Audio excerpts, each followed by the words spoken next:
Fabienne Bonnier est formatrice à l'IFMAN. Elle est d'ailleurs une des fondatrices de l'IFMAN Centre-Est, puisque ça fait maintenant plus de 20 ans. À partir de 20 ans, on arrête de dire combien. Plus de 20 ans que Fabienne est à l'IFMAN. Alors, je vais essayer d'être brève et autant que possible précise. Nous, en fait, dans les formations, notre thématique, c'est quand même la question des conflits, des questions de violence. Et donc, quand on anime des formations, l'attente des professionnels, c'est quand même voir au quotidien qu'est-ce qu'on fait des situations qui débordent, de Rémi qui pète les plombs, parce qu'on l'a mal regardé, quand on l'a regardé de travers. Et du coup, c'est ce que les professionnels attendent, c'est des outils un peu magiques. Donc c'est toujours un peu le leur d'avoir des outils magiques. Mais en fait, l'idée, c'est d'essayer en tout cas dans nos formations, la question de la prise en compte de l'émotion est toujours présente. Donc du coup, l'idée, c'est d'essayer de voir en formation, et on a choisi de faire le focus sur la question des émotions là, pour la petite intervention que je vais faire là. Donc du coup, pour nous en formation, qu'est-ce qu'on fait? Quand on travaille sur la question des émotions, on va le faire, on va essayer vraiment de comprendre le processus. Donc Marie-Pierre tout à l'heure et Mathieu ont un petit peu nommé des éléments sur qu'est-ce que c'est l'émotion, avec l'utilité, l'intérêt de l'émotion, mais aussi les pièges. Le risque de plus l'émotion est forte, plus le risque de passage l'intensité de l'émotion est forte, plus le risque de passage à la violence est élevé. Donc c'est quand même un enjeu. Et souvent, même si on ne va pas jusque-là, il y a plein de moments, voilà, tout à l'heure Marie-Pierre disait, voilà, je suis stressée, il y a un petit peu d'émotion, on ne l'a peut-être pas débordé, n'empêche que quand j'agis sous l'emprise émotionnelle et que j'en suis pas conscient, eh bien, du coup, c'est plus compliqué de réagir de manière adaptée, on n'est plus forcément dans la maîtrise, ou en tout cas le choix de nos actes et de nos comportements, et du coup, c'est pour ça que c'est important de savoir comment ça fonctionne. Alors, je suis tout là, c'est pas mon ordinateur. Ah oui, ça sera plus simple. Bon, on va y arriver. C'est cool là-dessus. Donc après, on va travailler sur un peu 3 moments. Enfin, je veux dire, en tout cas sur quoi l'idée c'est de mettre le focus, c'est-à-dire qu'une situation, il y a plusieurs moments dans la situation. Et le moment le plus à risque, c'est le moment où ça monte, parce que dans l'émotionnel, il y a tout ce qui est mimétisme émotionnel, et qu'effectivement, quand une personne monte au niveau verbal, ou même au niveau des gestes, eh bien, du coup, ça ne fait pas le même effet que si la personne est tranquille avec un grand sourire. Donc du coup, il y a ce moment-là. Et puis après, ce qu'a un peu évoqué Marie-Pierre, c'est qu'après, il y a tout le moment juste après, pour la question de décharge émotionnelle, pour pas rester en suspens. Et après, au quotidien, qu'est-ce qu'on peut aussi mettre en œuvre pour que finalement, tout ce travail sur l'émotionnel, eh bien, on l'ait plus apprivoisé. Alors, oh là, ah oui, ça sera comme ça. Alors, là, on va essayer de voir au niveau vraiment du moment où il y a du risque. Donc quand ça monte, eh bien du coup, tout l'enjeu pour nous, il y a 2 enjeux. Il y a à la fois effectivement essayer de faire quelque chose entre guillemets pour que l'autre puisse s'apaiser, mais auparavant, c'est tout un travail sur soi, parce que si moi effectivement je ne suis pas consciente de ce que je fais, de ma posture, de mes paroles, eh bien je vais augmenter les tensions en parallèle. Donc du coup, c'est vraiment l'idée d'abord un travail sur soi. Et juste pour rejoindre le petit, alors nous on a un petit schéma fétiche, c'est-à-dire que physiologiquement, je ne pourrais pas vous expliquer le comment et le pourquoi plus précisément, mais en tout cas c'est important d'avoir en tête que quand l'émotion nous envahit, quand tout va bien, on est à ce niveau-là, il y a quelque chose qui est entre notre capacité à réfléchir et ce que l'on perçoit. On peut être, on ne sait pas qu'on est insensible à ce qui se passe, mais on n'est pas envahi par l'émotion. Et quand l'émotion monte, eh bien du coup, forcément, notre capacité à réfléchir, elle est limitée.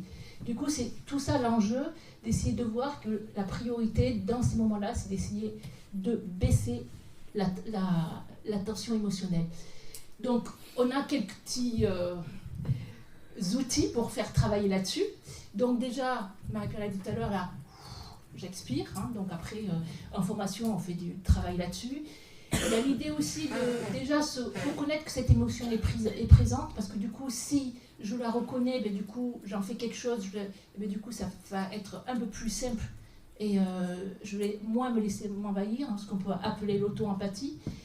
Il y a tout ce qui est aussi au niveau du corporel plus précisément, donc il y a tout un travail à faire aussi. Voilà, si je sens que j'ai mes muscles qui se resserrent, si je sens que mon pied qui bouge, voilà, du coup je peux aussi agir corporellement pour essayer d'atténuer, et comme il y a toujours un lien au niveau, après au niveau du mental, ça va me donner un peu plus de clarté, un peu plus de tranquillité, d'autant plus que si je travaille aussi sur la question de l'ancrage pour être plus solide. Après, c'est aussi l'idée de comment je peux prendre du recul par rapport à tout ça. Et en fait, là aussi, il y a plusieurs moyens pour prendre du recul. Bon, là, je vais un peu vite. C'est l'idée de relativiser. C'est de relativiser, mais finalement, qu'est-ce qui fait que je suis là ? Est-ce que le jeune ou la personne qui me dit « mais vous êtes franchement nul, vous ne servez à rien, c'est toujours pareil ». Ok, est-ce que c'est moi personne ou est-ce que c'est ma fonction ? Qu'est-ce qu'il dit ? Et c'est pas forcément ne pas se sentir soi attaqué. Et pour ça, on peut aussi, tout à l'heure Marie-Pierre disait, plus je suis dans quelque chose de tranquille, plus ça va m'apaiser. Donc du coup, c'est aussi comment je peux mettre en place des systèmes, entre guillemets, des moyens pour pouvoir m'apaiser dans ces moments-là.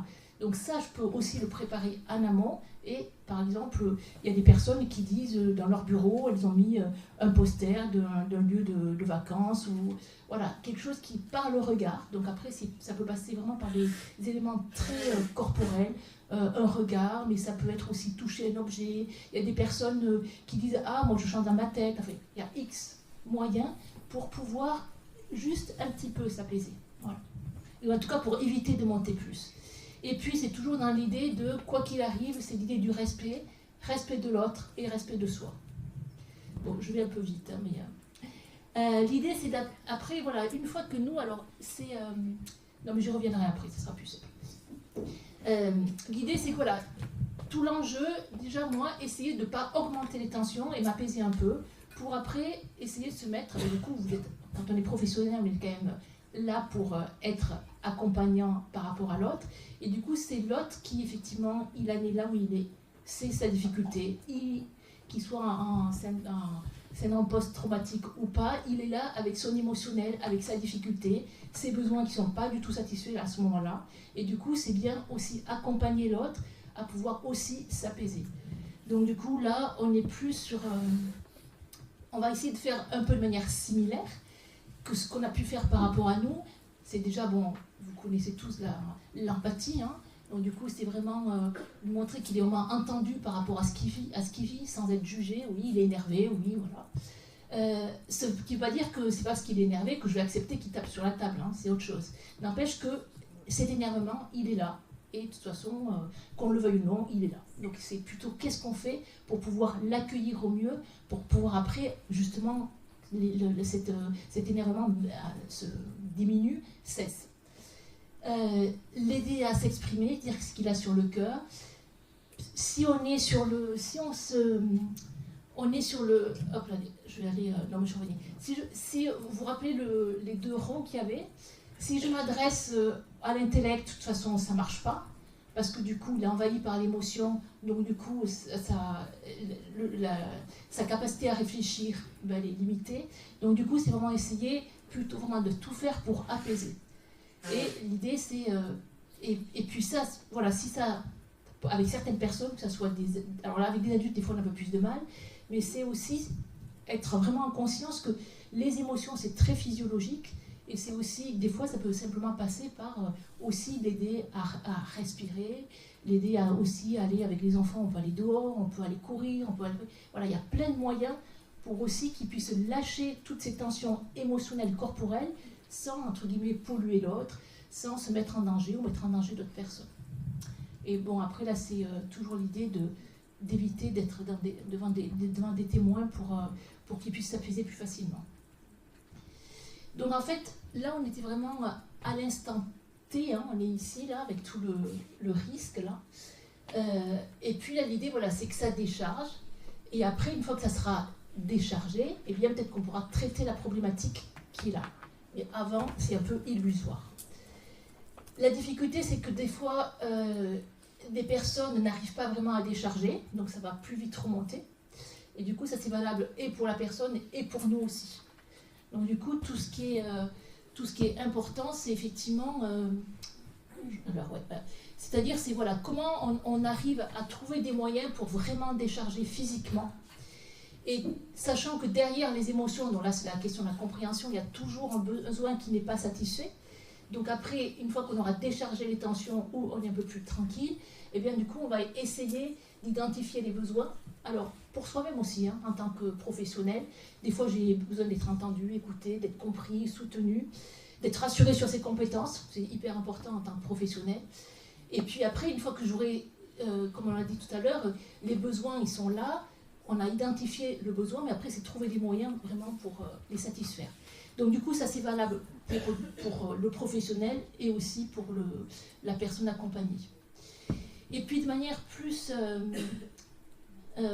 non mais je vais passer là. Attendez, non, je reviens là.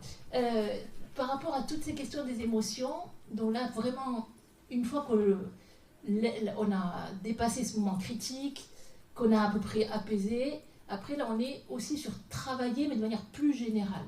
Et travailler de manière plus générale sur la question des émotions, mais c'est tout un travail sur développer les compétences psychosociales.